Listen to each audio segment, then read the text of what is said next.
যদিও আমি দেখা শুনাত ভকত যেন লাগে, মানুহে আমাক কৈও দিয়ে ভকত ভকত বুলি, মনটোও ভাল লাগি যায়, কিন্তু আমাৰ গাত চিকুটি চালে গম পাওঁ যে আমি ভকত হ'ব পাৰিছোঁ নে নাই। ঔ হৰি ঔ ৰাম। কাম ক্ৰোধ লোভ মোহ দম্ভ অভিমান ঈৰ্ষা অসূয়া কুচুট কপট শিশুসকলৰ গাত থাকে নেকি?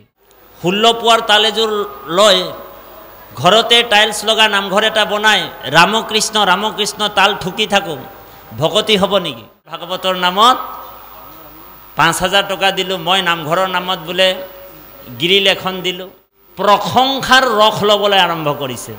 বুজিছেনে বা? আপোনালোক চিন্তা কৰক যে ভগৱান কি ভিকাৰী নেকি? কৰ পৰা অভিমান জন্ম হয় জানেনে?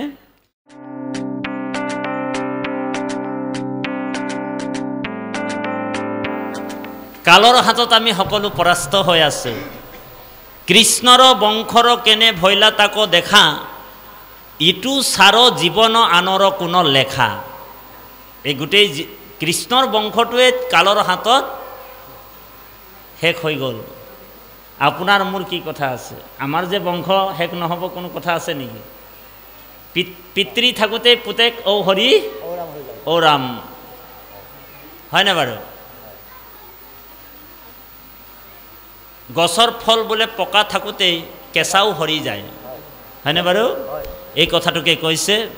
তাৰপিছত কৈছে দিনে দিনে যায় আয়ু মৃত্যু চাপে পাশ, দিনে দিনে যায় আয়ু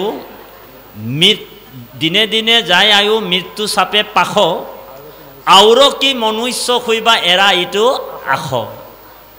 আৰু যে আমি মানুহৰ জন্ম পাম এইটো কেতিয়াও আপোনালোক বা আমি ভাবিব নালাগে।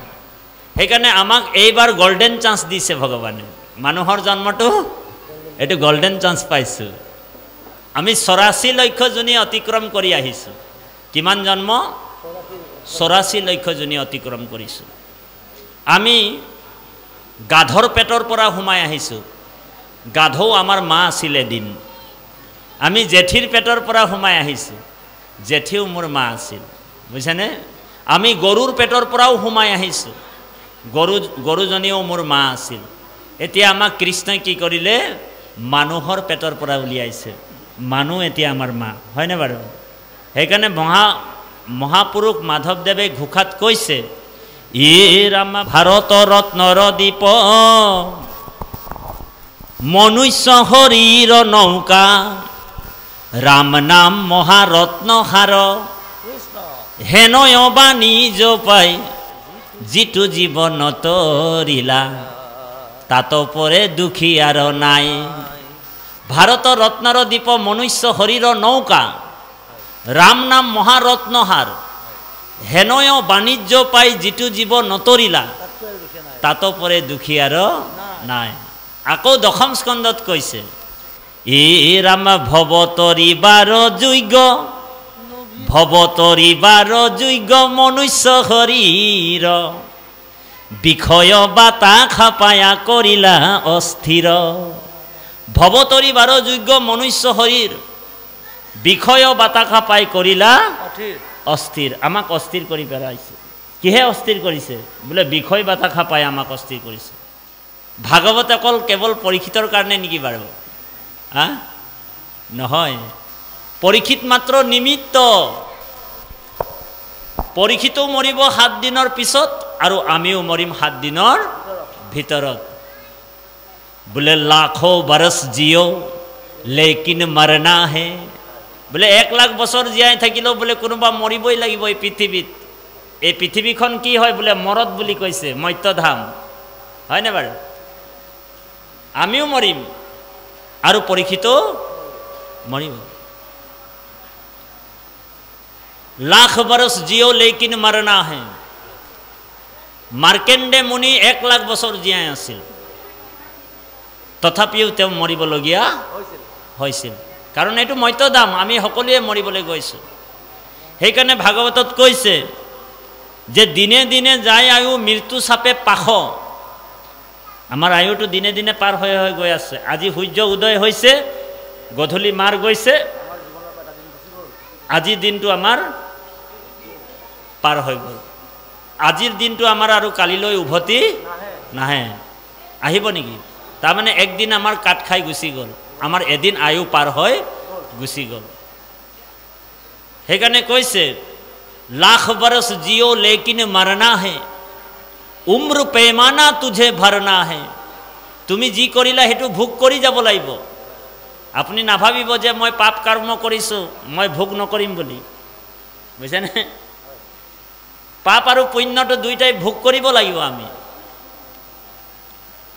খালি পুণ্য দুই প্ৰকাৰৰ হয় এটা হৈছে ক্ষয় পুণ্য আৰু এটা হৈছে অক্ষয় পুণ্য আজি যেটো আমি পুণ্য কৰিছো এইটোক অক্ষয় পুণ্য বুলি কোৱা হয় বুজিছেনে বাব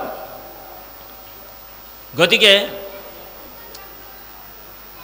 उम्र पैमाना तुझे भरना है तू आखिरी मुहैया कर ले गाफिल तुझे एक दिन सफर करना है তুমি যি বাটেৰে আহিছিলা সেই বাটেৰে আকৌ তুমি যাবগৈ লাগিব যি বাটেৰে আহিছিলা সেই বাটেৰে তুমি আকৌ উভতি যাব লাগিব যোৱাৰ সময়ত কিন্তু তোমাৰ সংগী হাৰথি এজনকো নাপাবা আজ থাকিব নেকি হা যোৱাৰ সময়ত আপুনি অকলে যাব লাগিব আমাৰ ট্ৰেইন আহিবলৈ সময় হৈ যায় একেবাৰে অন্তিম সময়ত ট্ৰেইন আহি যাব ষ্টেচনত ট্ৰেইন লাগি যাব বুজিছেনে ইয়াত ষ্টেচন আছে নাই বাৰু আছে ডেকাৰ গাঁও ষ্টেচন ট্ৰেইনখন আহি যাব অন্তিম সময়ত আৰু হাতত মাত্ৰ আমাৰ দুটা টুকুলা থাকিব এটা পাপৰ টুকুলা আৰু এটা পুণ্যৰ টুকুলা সিগনেল ডাউন হৈ যাব সিগনেল ডাউন মানে বুজি পাইছেনে তাৰ মানে কুজা হৈ যোৱাটো সিগনেল ডাউন বুজিছেনে এদিন আমাৰ কুজা হৈ যাম আমি কুজা হৈ যোৱা মানে গম পাব যে আপোনাৰ সিগনেল ডাউন হৈছে এতিয়া ট্ৰেইন আমাৰ আহিব আৰু বেছি দিন নাই আমি সেই আইসকলক খুদিছো যে আগৰ যেটো বিউটিফুল আছিল আপোনালোক ধুনিয়া এতিয়া হে বিউটিফুলটো আছে নেকি আপোনালোকৰ বলে ইমান বিউটি পাৰ্লাৰত গৈ আছো আগৰ যেটো চেহাৰা কিন্তু ঘূৰি অহা বহুত মেকআপ কৰিছো আমাৰ আইগৰাকী সকল কেবাবাৰো গৈ আছে বিউটি পাৰ্লাৰলৈ আগৰ কিন্তু যেটো শাইনিং এটো ইংলিছত কৈছে আগৰ যেটো শাইনিং আমাৰ এতিয়া নাই হুতুৰা হুতুৰি ভইলা সালো হয় না বাৰু আগৰ যেটো জোৰ আছিল বাহুবলত এতিয়া আমাৰ সেই জোৰটো আছে নেকি এতিয়া ভৰি বিক আঁঠু বিক মূৰৰ বিক ৬৬টা বেমাৰ আগত আই মাতৃ সকলে ধৰা লৈ লৈ ভাগৱত কথা শুনিবলৈ আহে মানে ভাগৱত কেৱল পৰীক্ষিতৰ কাৰণে নহয় পৰীক্ষিত মাত্ৰ নিমিত্ত ভাগৱত পৰীক্ষিতৰ যোগেদি আমাক কৈ আছে তাৰ পিছত কি কৈছে দিনে দিনে যায় আয়ু মৃত্যু চাপে পাখ আউৰ কি মনুষ্য হইবা এৰা ইটো আখ হাতে বাটে মিলে আহি কৈতবা মৰণ কৃষ্ণৰ চৰণে লয়ো সত্তৰে হৰণ গতিকে হাতে বাটে ঘাটে আমাৰ ক'ত প্ৰাণ যাব কোনো ঠিক নাই সত্তৰে হৰণ ল'ব কৈছে অকণমান দেৰি নকৰাকৈ আমি কৃষ্ণৰ ওচৰত হৰণ ল'ব কৈছে হৰণে পখিব লাগিব আশ্ৰয় ল'ব কৈছে নিজ আত্মা প্ৰিয়তম পৰম ঈশ্বৰ হেনয় কৃষ্ণক নুহু মৰে পাপী নৰ কুচিত্ত বিষয় শোক তাহাৰ নিদানে অমৃতক তেজি যেন মৰে বিষ পানে সেই ভগৱন্তক নভজি মানুহবিলাকে অমৃতক ত্যাগ কৰি বিষ খাবলৈ আৰম্ভ কৰে আজি বহুত সংখ্যক মানুহ আছে এটো কি চুবুৰী কয় ছাগলী চুবুৰী এই বনিয়া গাঁও নেকি এই বনিয়া গাঁৱত বহুত মানুহ আছে তাৰ ভিতৰত কেবাটাও পৰিয়াল হয়তো ইয়ালৈ আহিব পৰা নাই অহাও নাই কিয় অহা নাই জানেনে সেইসকল বিষয় হুকত আবদ্ধ হৈ আছে কিছুমান মানুহ সমাজত থাকেহে থাকে দলিয়াই ফৰমটি মাৰি অকল অৰিহণাটোহে দিয়ে বুজিছেনে কিন্তু ভাগৱত শুনিবৰ কোনোদিন বোলে ভাদৰ মাহত বোলে ভাগৱত চলি থাকে, মাহজোৰা চলি থাকে, এদিনো কিন্তু প্ৰেজেণ্ট নাথাকে। এনেকুৱাও মানুহ আছে। কিন্তু কিবা এটা বিপদ হ'লে, পিতৃবিয়োগ হ'লে, মাতৃবিয়োগ হ'লে কিন্তু ভকতৰ ওচৰত আহি জানো পাৰি পাৰি আঁঠু লৈ থাকে যে আমাক উদ্ধাৰ কৰিব লাগিব। ভক্তিটো আমাৰ স্বাৰ্থপৰ। যেতিয়া বিপদ হয় তেতিয়া কৃষ্ণক ভজে, আৰু যেতিয়া বিপদ আঁতৰি যায় ঔ হৰি ঔ ৰাম, ভগৱানক পাহৰি যায়। ভক্তি কৰিবলৈ হ'লে সদায় তিনিটা বস্তু আহিলা হিচাপে ল'ব লাগিব, ধ্যান দি শুনিব। এক নম্বৰ হৈছে নিস্বাৰ্থ, 2 নম্বৰ হৈছে নিস্পৃহা, আৰু 3 নম্বৰ হৈছে নিৰ্মোহ। এই তিনিটা বস্তু ভক্তিত আমি যোগ কৰিব লাগিব। কিন্তু আমাৰ ভক্তিটো সদায় স্বাৰ্থপৰ। আমি যদি গিৰিল এটাও যদি নামঘৰত দিছোঁ, হয়নে বাৰু? কিছুমান মানুহ গিৰিল এটা দিছে নামঘৰত, এই ভাগৱতৰ নামত কোনোবা 10,000 টকা দিছে, ভাগৱতৰ নামত বাটচৰাটো দিছে, আৰু ইয়াক গাই ফুৰিব, তাক গাই ফুৰিব, বোলে মই ভাগৱতৰ নামত 10,000 টকা দিলোঁ। ইয়াক ক'ব বোলে মই ভাগৱতৰ নামত 5,000 টকা দিলোঁ, মই নামঘৰৰ নামত বোলে গিৰিল এখন দিলোঁ। প্ৰশংসাৰ ৰস ল'বলৈ আৰম্ভ কৰিছে, বুজিছেনে বাৰু? আপোনালোক চিন্তা কৰক যে ভগৱান কি ভিকাৰী নেকি? তোমাৰ 10,000ৰ কাৰণে বাট চাই আছিলে ঈশ্বৰ, হয়নে বাৰু? ভগৱান ভিকাৰী নেকি? মই দিছোঁ বুলি কয় মানুহে। আমি ভগৱন্তক দিব পৰা বস্তু একো আছে নেকি? গোটেই জগতখন কাৰ হয়? ঈশ্বৰৰ হয়। আমি ৰাতিপুৱা গধূলি অকল ভগৱানৰ ওচৰত খোজোতেই পাৰ হৈ গৈছে, ভিক মাঙোতেই পাৰ হৈ গৈছে, হয়নে বাৰু? আমি ৰাতিপুৱা গধূলি অকল খোজোতেই পাৰ হৈ আছে। প্ৰভু মোৰ এইটো কাম কৰি দিবা, ল'ৰাটোক পাছ কৰাই দিবা, প্ৰভু মোৰ চাকৰিটো, ল'ৰাটো হেৰি দিছে, ইণ্টাৰভিউ দিছে, চাকৰি কৰাই দিবা। দিনে ৰাতিয়ে অকল কৃষ্ণক খোজোতেই পাৰ হৈ গৈছে, ভিক মাঙোতেই পাৰ হৈ গৈছে। সেইকাৰণে কৈছে দাতা এক ৰাম, বাকী সব ভিকাৰী বুলি কৈছে। দাতা এক ৰাম, বাকী আমি সকলো ভিকাৰী। আমাৰ ভিক মাঙোতেই পাৰ হৈ গৈছে। আমাৰ আইসকলে বেছি, যেতিয়া আইসকলক আমি, এই আইসকলক নাই কোৱা দেই, বনিয়া গাঁৱৰ আইসকল বহুত ভক্তিপৰায়ণ, ঔ হৰি ঔ ৰাম। কিছুমান আইসকল চাব, যেতিয়া ল'ৰাটো বা ছোৱালীজনী মেট্ৰিক পৰীক্ষা দিয়ে, ল'ৰাটো আৰু ছোৱালীজনীৰ মেট্ৰিক পৰীক্ষা দিয়ে, নামঘৰলৈ আহে, গোৱা অৰ্চনী আৰু 20 টকা পইচা লৈ আহে। বেছি নানে আকৌ দেই, 20 টকাই আনে। 20 টকা আনি কিনি নামঘৰীয়াৰ হাতত দিয়ে, দেউৰীটোৰ হাতত, যে হে দেউৰী প্ৰভু, নামঘৰীয়া প্ৰভু, আপুনি মোৰ এই আবেদনখন কৃষ্ণক জনাই দিবা যে মোৰ ল'ৰাটো মেট্ৰিক পৰীক্ষা দিছে, মোৰ ল'ৰাটোক যেনে তেনে কৰি 5টা লেটাৰ সহ ফাৰ্ষ্ট ডিভিজনত পাছ কৰাই দিবা। দেউৰীটোৰ উপায় নাই, তেওঁ মানে ৰিকুৱেষ্টটো, অনুৰোধটো, কাৰণ দেউৰীটোৰ লগত ভগৱানৰ কথা বতৰা হৈ থাকে। ইয়াত নামঘৰীয়া কোন বাৰু? সেইজন নেকি কৃষ্ণ?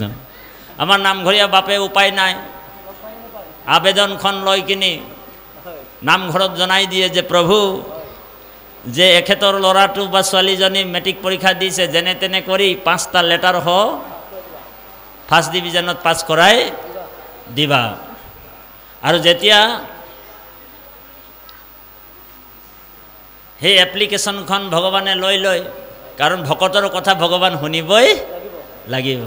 ভগৱান নিজেই কৈছে, মই হৰি জগতৰ বৈশ্যময় ভকতৰ, গীতাত কৈছে, মই হৰি জগতৰ বৈশ্যময় ভকতৰ। মই ভকতৰ আণ্ডাৰত কাম কৰিবলগীয়া হৈ যায় বুলি কৈছে কৃষ্ণই নিজে, হয়নে?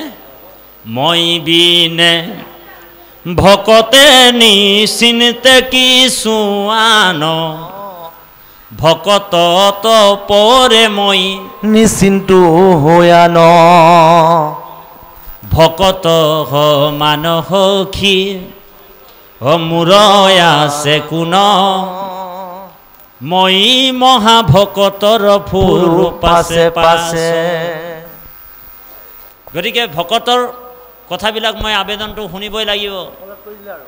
যেতিয়া ল'ৰাটো মেট্ৰিকত ফাৰ্ষ্ট ডিভিজনত পাছ হৈ গ'ল, তেতিয়া আইগৰাকীয়ে বা গৃহস্থ পৰিয়ালে ভগৱানকো পাহৰি গ'ল, নামঘৰো পাহৰি গ'ল। বোলে কি কৰে, বোলে ব্ৰইলাৰ মুৰ্গী মাংস বোলে 10 কেজিমান লৈ আনে আৰু ঘৰত বোলে ডিজে লগাই দিয়ে আৰু কি গাই থাকে জানেনে, বোলে ৰাম্বা হো হো হো হো হো হো ৰাম্বা হো হো হো। ঘৰত পাৰ্টি হয়, ভগৱানৰ ওচৰত কাম কৰাই ল'লে আৰু পাৰ্টিটো বেলেগক দি আছে, হয়নে বাৰু? এনেকুৱা হৈছে নাই? ভক্তিটো আমাৰ স্বাৰ্থপৰ। যেতিয়া কাম হৈ যায়, বিপদ দূৰ হৈ যায়, তেতিয়া বোলে ঘৰত কি কৰে, ব্ৰইলাৰ মুৰ্গী 10 কেজি আনে আৰু বেলেগ মানুহবিলাকক নিমন্ত্ৰণ কৰি লয় আৰু ডিজে লগাই কিনি ৰাম্বা হো হো গাই আছে। তো এনেকুৱা স্বাৰ্থপৰ ভক্তি আমি কৰিব নালাগে। গতিকে কৃপালু বাপাই সমস্ত ইয়াৰ পিছত কি কৈছে যে চক্ষু ভকতিক তেজি কৰে আনক প্ৰবন্ধ নলয় বা তাহাৰ সংগ হিহে নিজে অন্ধ। চক্ষু যেন আচন্তে কণাৰ পথে যায় অৱশ্যে খালত পৰে দৈৱ বাধা নাই। জানিয়া সততে লৈও সন্তৰ সংগতি। আমি সন্তৰ সং ল'ব লাগিব। কৃষ্ণৰ ভকতৰ সং লয়বা প্ৰথমত, বিষ্ণু বৈষ্ণৱৰ সং লয়বা প্ৰথমত। ভকতৰ সংগতে আমি বেছিকৈ ভকতৰ সং আমি ল'ব লাগে। আমি দুৰ্জনৰ সং ল'ব নালাগিব।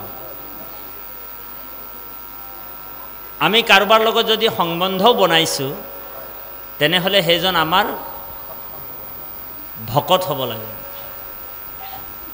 আপুনি যদি কোনোবা মানুহ ঈশ্বৰৰ ভকতি নকৰে, সেইজনৰ লগত যদি আপোনাৰ ৰিলেশ্যন হৈ গ'ল, কেনেবাকৈ যদি আপুনি ভকতি পৰায়ণ হয়, তেনেহ'লে আপোনাৰ ভকতিটো বিনষ্ট হৈ গুচি যাব।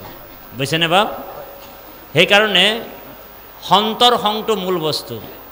ভগৱান কৃষ্ণই উদ্ধৱক আগত কৈ গ'ল, ই ৰাম মাধৱে বোলন্ত সখা শুনা পৰিছেদ পঢ়ে যেবে হবে শাস্ত্ৰ জানে চাৰি বেদ তথাপি নোৱাৰে মোক কৰিতে ভকতি নলবয় নৰ যেবে সন্তৰ সংগতি।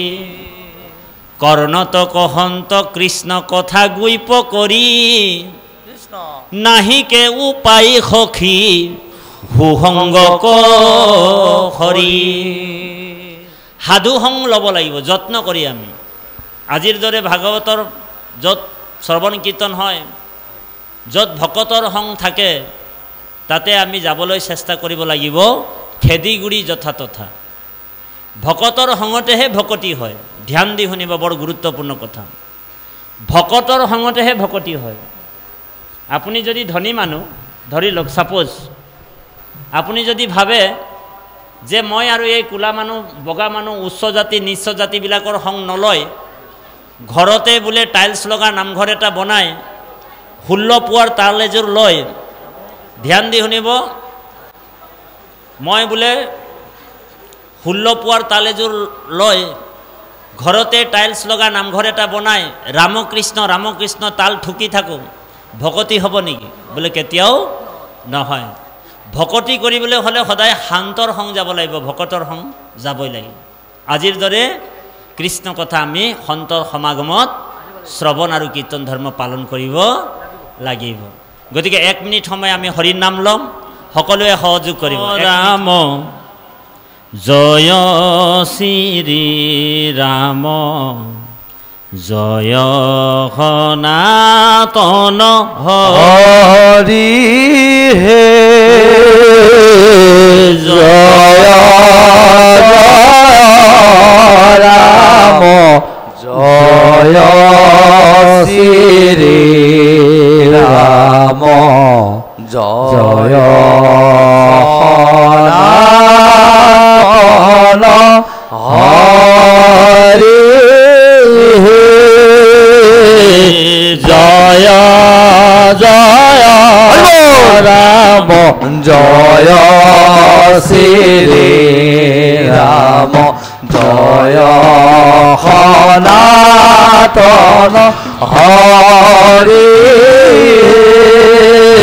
রাম হরি নাম রহে বৈকুণ্ঠ প্রকাশে প্রেময় অমৃতর নদী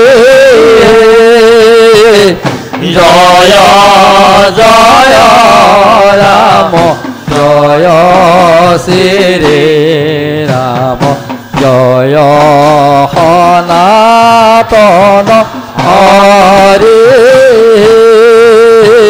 শ্রীমন্ত শংকৰে পাৰ ভাঙি দিলে বহে ব্ৰহ্মাণ্ডক ভেদি জয় জয় ৰাম জয় শ্ৰী ৰাম জয় সনাতন হৰি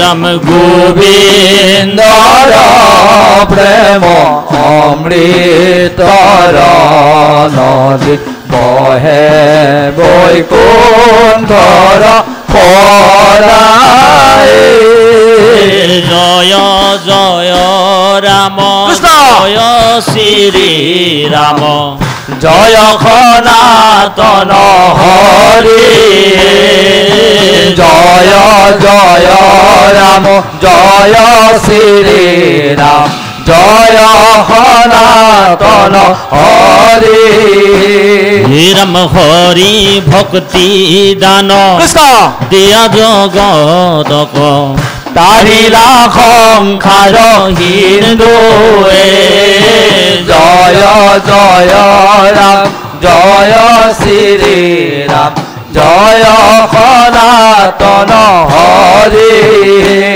ৰাম হেনয় কৃপালু শংকৰ বিনাই নাই নাই আৰ বন্ধুৱে জয় জয় ৰাম জয় শ্ৰী কৃষ্ণ জয় সনাতন হৰি শ্ৰীমন্ত শংকৰ হৰি ভকতৰ জানা যেন কল্পতৰুৱে জয় জয় ৰাম জয় শ্ৰী ৰাম জয় সনাতন হৰি তান্ত বিনাই নাই নাই নাই আমাৰ পৰম গুৰু হে জয় জয় ৰাম জয় শ্ৰী ৰাম জয় সনাতন হৰি বৈকুণ্ঠলৈ যাব তাৰ আগমুহূৰ্ততে ভগৱানে এজোপা পুলি অস্বস্থ আহঁত গছৰ আউজি লৈছে ভগৱানে অস্বস্থ ভগৱন্তই কিয় অস্বস্থৰ পুলি আহঁত গছত আউজি লৈছিলে আচলতে অস্বস্থ শব্দৰ অৰ্থ হৈছে অবিনাশী আৰু পুলি অস্বস্থ ইয়াৰ কাৰণটো আছে বাৰু এইটো সকলো জায়গাত ক'বলৈকে অকমান দিগদাৰী হয় ইয়াৰ এটা গোপনীয় কথাও আছে গতিকে এইটো ভজনীয়া যিসকল ব্যক্তি হয় সেইসকলক কোৱা হয় এই অস্বস্থ অবিনাশী যিটো আমাৰ হৃদয়ত আছে পৰমাত্মা, সেই পৰমাত্মা স্বৰূপে ভগৱান আমাৰ মূল বুলি কৈছে। এই অস্বস্থজোপাৰ 3টা ভাগ আছে। 3 গুণ মূল অৰ্থ 4 ৰস, শিপায়ে ইন্দ্ৰিয় বল বুলি কৈছে। সেই অস্বস্থ অবিনাশী এজোপা পুলি আহঁত গছত ভগৱান আউজি লৈছে। তাৰমানে গছজোপা ডাঙৰো হ'ব পাৰিলেহেঁতেন, ডাঙৰ গছজোপাত বহা নাই ভগৱানে, এজোপা পুলি আহঁত গছ লৈছে। তাৰমানে আমাক এই সংসাৰক তেখেতে ক'বলৈ বিচাৰিছে, সংসাৰখনক আমাক ক'বলৈ বিচাৰিছে যে ভক্তিটো সদায় শিশুকালৰ পৰাই হয়। পুলি আহঁত গছটো কিহৰ কাৰণে লৈছে ভগৱানে? যে ভক্তি মোক পাবলৈ হ'লে তুমি সদায় ভক্তিটো কেতিয়া কৰিবা? বাল্য অৱস্থাৰ পৰাই, শিশু অৱস্থাৰ পৰাই ভকতি কৰিব কৈছে। সেইকাৰণে ভক্ত প্ৰহ্লাদে দৈত্য শিশুসকলকো কৈছিলে এই কথাটো। ভক্ত প্ৰহ্লাদে দৈত্য শিশুসকলক উপদেশ দিছে যে দুৰ্লভম মনুষ্যম দেহা তদপি অৰ্ধুবম অৰ্থদম কুমাৰো আচৰে প্ৰাগ ধৰ্মানী ভাগৱত। মানুহৰ জন্মটো বহুত দুৰ্লভ, পাবলৈ বহুত টান। তদপি মানে কিন্তু চাবা, কচুপাতৰ পানী আজি আছে হয়তো কালি নাথাকিবও পাৰে। যদিও মানুহৰ জন্মটো পাবলৈ টান, দুৰ্লভ, তদপি কিন্তু আজি আছে হয়তো কালি নাথাকিবও পাৰে, কচুপাতৰ পানী। সেইকাৰণে কুমাৰো আচৰে প্ৰাগ ধৰ্মানী ভাগৱত, কৰিও কুমাৰ কালে ভাগৱত ধৰ্ম। আমি শিশুকালৰ পৰাই আমাৰ ল'ৰা ছোৱালীবিলাকক আমি ভাগৱত ধৰ্ম শিকাবলৈ কৈছে। কিন্তু আমাৰ বহুত নামঘৰত আমি অসমৰ চুকে কোণে যাওঁ, নামঘৰবিলাকত কি হয়, কেৱল 60-70 বছৰ বৃদ্ধ মানুহবিলাকে বহি কিনি নাম কীৰ্তন কৰি থাকে। ল'ৰা ছোৱালীক, যুৱ প্ৰজন্মক কেতিয়াও আমি দেখা পোৱা নাযায়। বহুত জেগাত, ইয়াত বাৰু আছে বাৰু ল'ৰা ছোৱালী ঢেৰ, কিন্তু বহুত জেগাত নামঘৰবিলাকত একেবাৰে চুলি দাড়ি পকা বয়বৃদ্ধবিলাক ৰিটায়াৰমেণ্ট হৈ যায় যে, সেইসকলে গৈ কিনি নাম কীৰ্তন কৰি আছে, পেঞ্চন পোৱাৰ। কিন্তু আমাৰ ভকতিটো আমি কেতিয়া কৰিবলৈ কৈছে? আমাক শিশু অৱস্থাৰ পৰাই ভকতি কৰিব কৈছে। সেইকাৰণে ভগৱন্তই এইটো চিম্বলটো, এইটো চিহ্নটো দি থৈ গৈছে যে অবিনাশীক পাবলৈ হ'লে তুমি শিশু অৱস্থাৰ পৰাই তোমাৰ ভক্তিটো, আৰু শিশু অৱস্থাত সদায় মনটো নিৰ্মল হৈ থাকে। আপোনালোক চাব, শিশু অৱস্থাত সদায় মনটো নিৰ্মল। শিশুসকলে কাম, ক্ৰোধ, লোভ, মোহ, দম্ভ, অভিমান, ঈৰ্ষা, অসূয়া, কুচুট, কপট শিশুসকলৰ গাত থাকে নেকি? শৰীৰত থাকে নেকি? নাথাকে। সেইকাৰণে শিশুসকলৰ সদায় হৃদয়টো কোমল। কিন্তু আমাৰ আকৌ এতিয়া কুচুট, কপট, ৰাগ, দেশ, হিংসা, ঈৰ্ষা সমস্ত কলিৰ 16টা পৰিয়াল আমাৰ সোমাই আছে। যদিও আমি দেখা শুনাত ভকত যেন লাগে, মানুহে আমাক কৈও দিয়ে ভকত ভকত বুলি, মনটোও ভাল লাগি যায়, কিন্তু আমাৰ গাত চিকুটি চালে গম পাওঁ যে আমি ভকত হ'ব পাৰিছোঁ নে নাই। ঔ হৰি ঔ ৰাম। সেইকাৰণে শিশু অৱস্থাৰ পৰা আমাৰ ভকতি কৰিব কৈছে। আমাৰ এতিয়া এনেকুৱা হৈছে সমাজবিলাকত চাব যে কোনোবা যদি হাজৰিকাও নাম গাবলৈ জানে আৰু বৰাও জানে বা বনিয়াও জানে, 3জন নামাচাৰ্য যেতিয়া একলগ হৈ যায়, কেনেবাকে যদি বনিয়াক যদি নাম গাবলৈ দি দিয়া হয়, তেনেহ'লে হাজৰিকা বা বৰাই লাহেকৈ উঠি গুচি যাব, ঔ হৰি ঔ ৰাম, নাথাকে। হৈছেনে বাৰু তেনেকুৱা? ঈৰ্ষাটো হৈছেনে বাৰু আমাৰ? কেনেবাকে যদি ৰহিলা আইগৰাকীক বৰগীত গাবলৈ দি দিয়ে, তেনেহ'লে পমিলা আইগৰাকী লাহেকৈ উঠি গুচি যায়, ইয়াক দিলে মোক কিয় নিদিলে। সেইকাৰণে কৃষ্ণ ভগৱান যেতিয়া বৈকুণ্ঠলৈ যায়, ভগৱান থকালৈকে কিন্তু কলি সোমাব পৰা নাছিলে, কলিৰ আগমন হোৱা নাছিল। ভগৱানৰ 5টা চিহ্ন যেতিয়ালৈকে পৃথিৱীত আছিল, ধ্বজ, ব্ৰজ, যৱ, পংকজ আৰু অংকুশ, হয়নে? এই 32টা অলংকাৰৰ ভিতৰত এই 5টা ভগৱন্তৰ অলংকাৰ বুলি কৈছে। এই ধ্বজ, ব্ৰজ, যৱ, পংকজ আৰু অংকুশ যেতিয়ালৈকে পৃথিৱীত আছিল তেতিয়ালৈকে কিন্তু কলি সোমাব পৰা নাই। আৰু যেতিয়াই ভগৱন্ত পৃথিৱীত পৰা যাব, এতিয়া যাবলৈ লৈছে আৰু দেই, ইয়াতে ব্যাধে ভগৱন্তক শৰ সানিলে, বুজিছেনে? ভগৱন্তৰ ইচ্ছাতে হৈছে এইটো, কাৰণ ভগৱানক কোনো মাৰিব পাৰিব নেকি? নোৱাৰে নহয়। কলিয়ে কি কৰিব? আহিব, কলিৰ আগমন হ'ব। তাৰমানে কলি বেলেগ নহয় আকৌ দেই, কলি বেলেগ বস্তু নহয়, কলি ভগৱন্তৰে এটা ৰূপ। মই কাল কলি ৰূপে ধৰো মেৰিয়াই বুলি কৈছে গীতাত। কলি বেলেগ বস্তু নহয়, আমি ভাবিছোঁ কলি বেলেগ বস্তু, কিন্তু কলি ভগৱানেই হয়। অন্য এটা ৰূপত মানে ভগৱান আহিব, সেইটো কাল ৰূপ, কলি ৰূপে, বুজিছেনে? সেইকাৰণে কলিযুগটোক ৰজা পৰীক্ষিতে প্ৰাণে নামাৰিলে, হয় না? ৰক্ষণাবেক্ষণ দিছেনে? দুখৰ সাগৰৰ কলি যদিও মহাপাপী আছে, ইয়াতো মহাগুণ বুলি কৈছে। যদিও কলিযুগটো মহাপাপী যুগ, কিন্তু ইয়াৰ গুণ এটা আছে, কলিযুগত মহান গুণ এটা আছে। জ্ঞানীসকলে কলিযুগক প্ৰশংসা কৰে, কাৰণ কলিযুগৰ নিচিনা যুগেই নাই বুলি কৈছে, হয়নে? এতিয়া আপোনালোকৰ কাৰণে, আমাৰ কাৰণে আজি কলিযুগ হৈ থকা নাই বাপ সমস্ত। আজি আপোনাৰ হওক, আমি সত্য যুগত আছোঁ, বুজিছেনে? আমাৰ কাৰণে কলিযুগ নহয় আকৌ। আপুনি নাভাবিব যে আমি কলিযুগত আছোঁ বুলি। যেতিয়ালৈকে শ্ৰৱণ কীৰ্তন ধৰ্ম আমি পালন কৰি আছোঁ, তেতিয়া আমি সত্য যুগতে আছোঁ। কলি যুগ কাৰ কাৰণে? সেইসকলৰ কাৰণে যিসকল শ্ৰৱণ কীৰ্তন ধৰ্ম পালন নকৰে। কলিক এইটো সাৱধান বাণী শুনাই থৈছে যে জৈত্যে বোলে কৰে শ্ৰৱণ কীৰ্তন,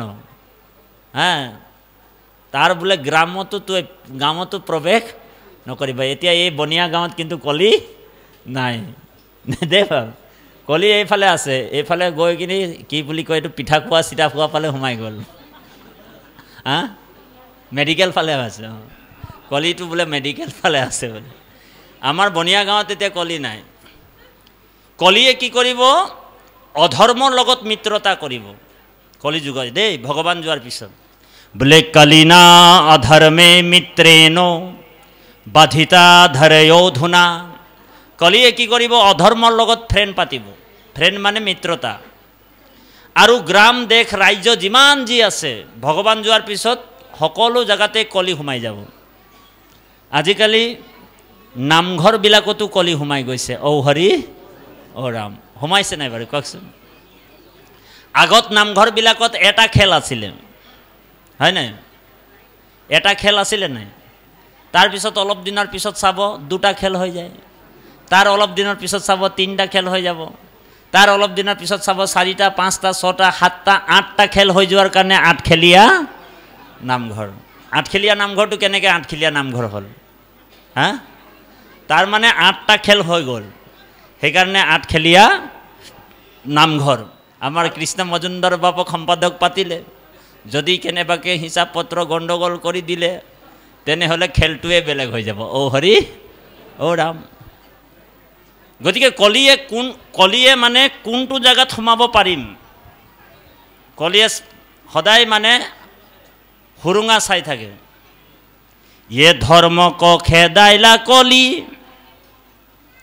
ये अधर्मे है भैला बोली, देखा लोक भैला एकाकार, पाप बढ़े दिने दिने कृष्णर शरण बिने, और आत नाही खे निस्तार। केवल भगवंतर शरणर बाहिरे कलिर পৰা বাচিবলৈ উপায় আৰু নাই, বুঝছেনে বা? কাৰণ কলি বহুত দুৰ্জন কলি, বোলে পৰম দুৰ্জন কলি। দ্বাদশ স্কন্ধ ভাগৱতত কৈছে, বোলে পৰম দুৰ্জন কলি, পৰম দুৰ্জন কলি পাপৰ সাগৰ। কিহৰ সাগৰ? পাপৰ সাগৰ। এ পাপ নকৰণ তায়াত নাহি একজন। বোলে পাপ নকৰা মানুহ এজনো নাই, বোলে পাপটো হ'বই, কাৰণ কলিযুগ হয়। বোলে তাঁতী বাপৰ পাপ নহয় নেকি? বোলে তাঁতী বাপৰো হ'ব।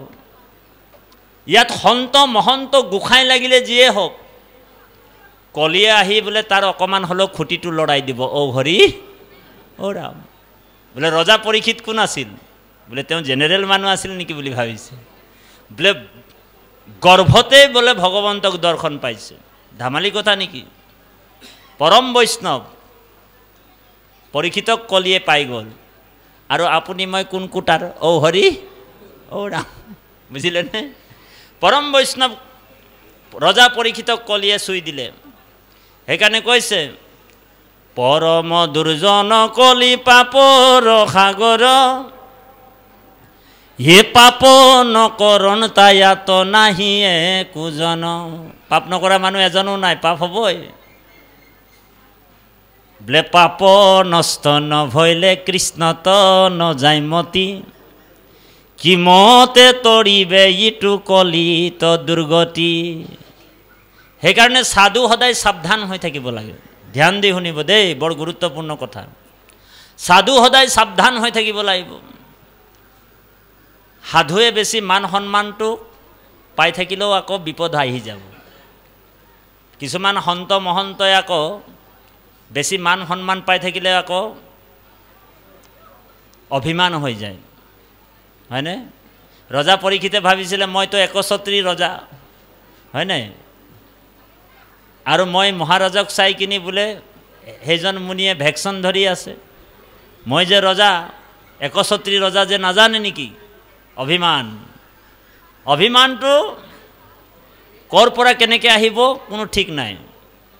এনেতো 6টা না 5টা জেগাৰ পৰা অভিমান হয়।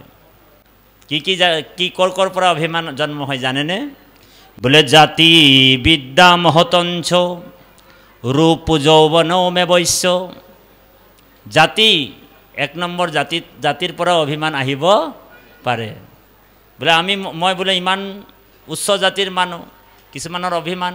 এই গাঁওখনৰ ভিতৰত কোনোবা যদি ভাল জাতিৰ মানুহ হয়, তেওঁ নিবিচাৰিলেও মানে স্বভাৱতে তেওঁৰ অভিমানটো জন্ম হৈ থাকে, হয়নে বাৰু? কোৱালিটিটোৰ কথা, হয়নে বাৰু? জাতি বিদ্যা বুলি কৈছে। বিদ্যা মানে পঢ়া শুনা। যদি PhD ডিগ্ৰী চিগ্ৰী থাকে অকণমান, হয়নে বাৰু? স্বভাৱতে তাৰ অভিমানটো জন্ম হৈ যায় যে মইতো ইমানটো পঢ়িছোঁ, হয়নে বাৰু? নিবিচাৰিলেও অভিমান হৈ যাব। মহতঞ্চ মানে দামী মানুহ আৰু ধৰি লওক আপোনাৰ নাম আছে আৰু এই অঞ্চলটোত, তেওঁৰো বোলে স্বভাৱতে অভিমান জন্ম হৈ যায়।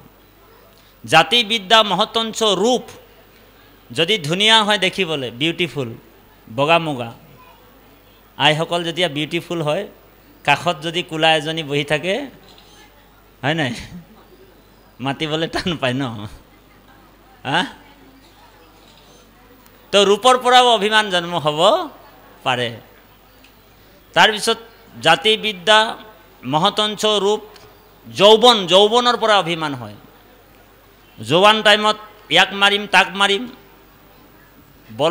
মানে বলৱান হৈ থাকিলে মানে অভিমান জন্ম হ'ব পাৰে। সেইকাৰণে যত্নেন পৰিত্যাজ্য, এই 5টা বস্তু যত্ন কৰি আমি পৰিত্যাগ কৰিব কৈছে।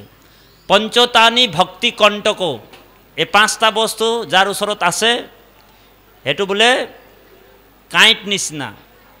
ৰাস্তাত যেনেকৈ কাঁইট আৰা থাকে তেনেকুৱা কাঁইট নিচিনা আমাক বিন্ধিব আৰু পথত মানে বাধা দিয়ে, ভক্তিৰ ক্ষেত্ৰত আহিবলৈ বাধা দিয়ে। মহাপুৰুষ মাধৱদেৱে কৈছে ঘোষাত, নহু জানা আমি চাৰি জাতি, চাৰিও আশ্ৰমী নোহোৱাতি, নহু ধৰ্মশীল দানব্ৰত তীৰ্থগামী। আমি কোন হয়? কিন্তু পূৰ্ণানন্দ গোপী ভত্তা, ভত্তা মানে হৈছে স্বামী। আমাৰ স্বামী কোন? কৃষ্ণ হয়। আমি আইসকলক কৈ থাকোঁ যে আপোনালোকৰ আমি স্বামী বুলি। আচলতে আমি আইসকলৰ সঁচা সঁচি স্বামী নহয়, ডুপ্লিকেট স্বামী। বুজিছেনে? বুজি পাইছেনে কথাটো? আমাৰো স্বামী আছে। আমাৰ স্বামী কোন? হে কৃষ্ণ স্বামী তজু পাৱে আমি। পুৰুষৰ মতা আৰু মাইকী নাথাকে, হয়নে? পুৰুষৰ যিজন পুৰুষ বুলি কৈছে, পুৰুষ মানে আত্মা। আত্মাৰ মতা আৰু মাইকী নাই।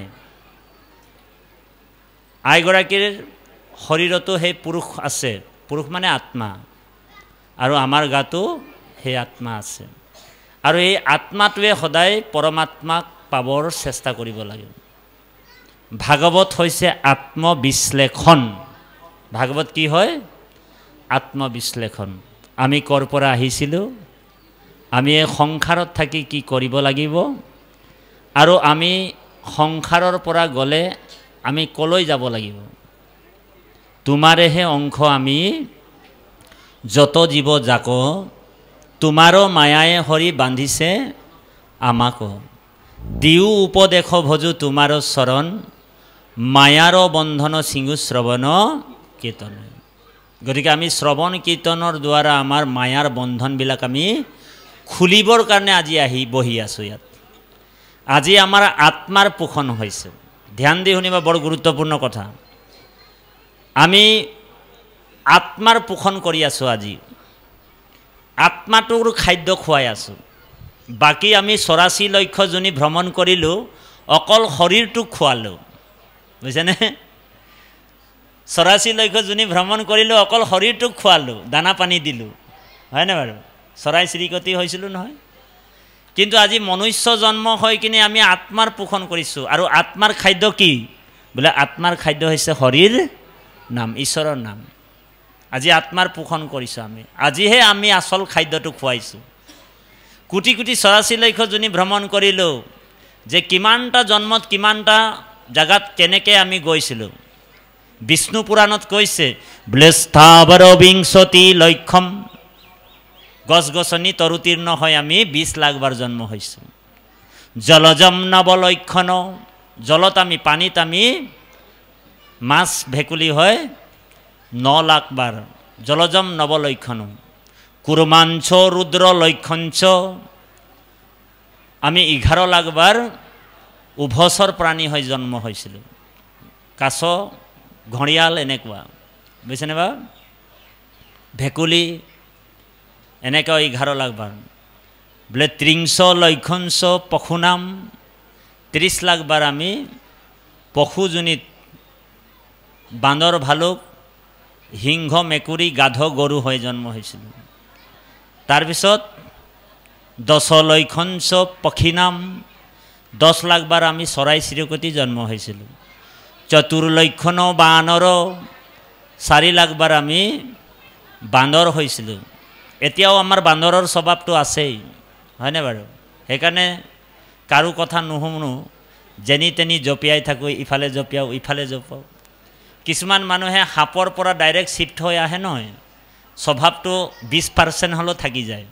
অকণমান কিবা এটা ক'লে তাক টিকিচকৈ উঠে, চাবচোন। ঔ হৰি ঔ ৰাম, মানে সেইজন গম পাব আপুনি সাপৰ পৰা ডাইৰেক্ট শ্বিফ্ট হৈ আহিছে।